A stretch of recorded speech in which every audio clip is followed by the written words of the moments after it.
Ada setengah panggil fender lamp, ada setengah dipanggil mudguard lamp.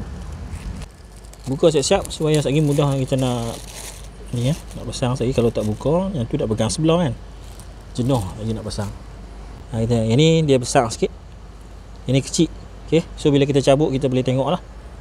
Kalau tengok ni atas ni kecil, bawah ni besar. Dia ada takat ni ya, jangan salah pasang, lagi tak masuk pula. Dia punya track dia ada kat situ, masuk ikut dia punya track. Macam tu.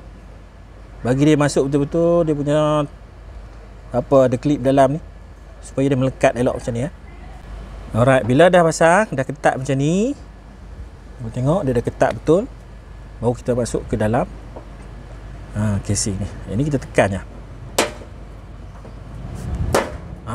Macam tu.